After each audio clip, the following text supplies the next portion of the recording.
Action. We figured we might as well tell you some of the things we are watching and checking out these days, suggested for you. If you like the freaky deaky kind of stuff, you should probably Titles from the Marvel Civil War series. That's what I'm reading right now. Do check it out if you've got a subscription on any of the Amazon or let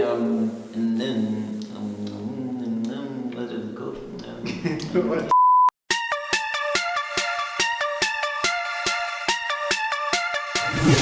Hey, what's going on? And welcome to episode number 10 of Comexposed, your number one African pop culture news show.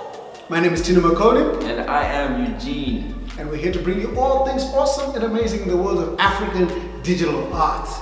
Now, a lot of people seem to think that we are not big into things like anime because we love Africa. No, we watch a lot of anime. I'm 100% anime. we're as otaku as it gets. Otaku? Otaku! Anyway, we kick off this week with a fantastic anime-related story. Do you want to tell about that? Oh yeah, sure. So we're starting off with Siri Watu. Siri Watu, which means secret people, is a manga coming out of South Africa. It's written and drawn by a guy named Ziad Brahman. And currently there's an Indiegogo campaign which has about 60 days left, and I believe this is the project that you want to back if you're into manga and African anime. It's billed as probably one of the first proper, authentically African anime series that's been running for some time now. It's got some issues out, you can read them. This is more like putting it all together in one amazing super volume. So it's worth getting behind. The story itself is pretty interesting and the artwork looks nice. It's your typical manga fare, right? It's yeah. You got 4 kids that have been put on a mission by a quirky old man. Check. You heard that before. Yeah, and they're on this mission to defeat the mystical beast of Africa, or Ufiti. Yeah, I hope I said that right. So check out Siri Watu. Definitely, if you can, back it up. Please show some support for African manga. This is an incredible project. I'm sure you're seeing images of it now. And yeah. Links in the description below. In the tech sphere, we've got a whole bunch of crazy stuff happening. If you haven't been under the rock, you know that we've had a lot of discussions about 5G going on. Yeah. America decided to go ham on China, ban them and then unban them. Yeah. So 5G is a thing, it's happening, it's on its way, and it makes everything super fast. Yeah. Nintendo have noticed. And even though Microsoft and Sony have been busy making their next gen consoles and bringing everything onto the cloud and making it all download friendly, Nintendo's kind of been mum about the whole thing. Yeah. Until now. So 5G, if you do not know what that is the next level of internet speed in a nutshell, which can give us speeds of up to 200 megabits per second. Whatever you're working on right now, if you're on LTE, you're probably doing 1/10 of that at best. So with the advent of streaming games and so on, Nintendo has realized that their next gen hardware needs to support 5G. Currently, the Switch has actually been experimenting with stream games in Japan only. So while Xbox and PlayStation are teaming up and figuring out how they can defeat Google Stadia by combining their technology, Nintendo is looking at 5G in specific for their next gen game console. They have been adamant that they are not in it to follow trends and that they'll only do what is really good for the gamers. And we know that from Nintendo. They care about gamers first, even if it means that their graphics are way behind everybody else. And they're just so far behind sometimes, but it's always fun. But this makes so much sense considering Nintendo has had a long history of creating portable games and portable consoles now since the Game Boy, and now we have the Switch. So it only makes sense that they be taking a lead in 5G and implementing 5G technology in their hardware. Yeah, we hope to see it soon, and we hope they take this whole thing seriously and that it's not just a phase. So we'll see. Listen up for Nintendo news whenever you can. Links in the description below for where we're hearing it. Kotaku.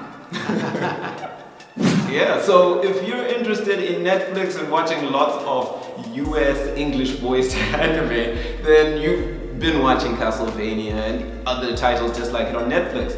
But we're Comexposed, and we like to focus on African content or content created by African people. So you might not know this, but LeSean Thomas, the guy behind directing The Boondocks and other great pieces of work, Black Dynamite. there you go, was actually commissioned by Netflix to get his show going for that particular network. And we're talking about the title Cannon Busters. Now, Cannon Busters is an exciting looking romp of action anime adventure thing, following this little girl. Is she a robot or something? I don't know. Yeah. And there's this car, there's this guy with these guns, and the car's like a bull, and all sorts of the typical wild, crazy anime stuff that we love. And LeSean is well known for bringing the highest of quality to any projects that he works on. So we've been waiting for this for a while. Yeah, I mean, we've discussed it a few times. Yeah, the project was first brought up over 5 years ago with him developing it, and he actually got it started on Kickstarter too. Yeah. He got the pilot funded through Kickstarter. And if you're really interested in the artist behind it, you might know of a man named Thomas Romain, if you're English. And he's actually a background artist for many prominent anime titles such as Space Dandy. And he's friends with LeSean, and he got onto this project, so it looks absolutely amazing. Check out some of the stuff he does on Instagram. He does a program with his son where he redraws his son's artwork. Do check that out. So Netflix released a trailer for all their anime titles just yesterday, and finally talked about the date of release for Cannon Busters, and that is this August, around the 19th, 2019. Cannon Busters. It's been a long time now. So looking forward to it. This is a reason to make sure your subscription is up to date, and definitely check that. I mean, I've been skeptical of a lot of Netflix anime shows. I've been wanting to watch Baki for some time. There's a bunch there that I've been like, I watched Castlevania. I liked it was good. I wanted to also see Ultraman. That kind of looked interesting. Though that's anime. But Cannon Busters, it actually has black characters in the show. To see that, that's good to see. Not that other one that was done by Jaden. That was terrible. No, that anime was just bad. Yeah, the Fresh Prince's son needs to stick to singing. Deal with LeSean. He's got it going on. No. As we wrap up today's episode, we thought we'd leave you guys with some of our suggested readings and shows to watch. Do you know what you've been checking out? I'd have to say, have a look at Stranger Things 3. Season 3 is looking awesome. Yeah. Everybody's talking about it.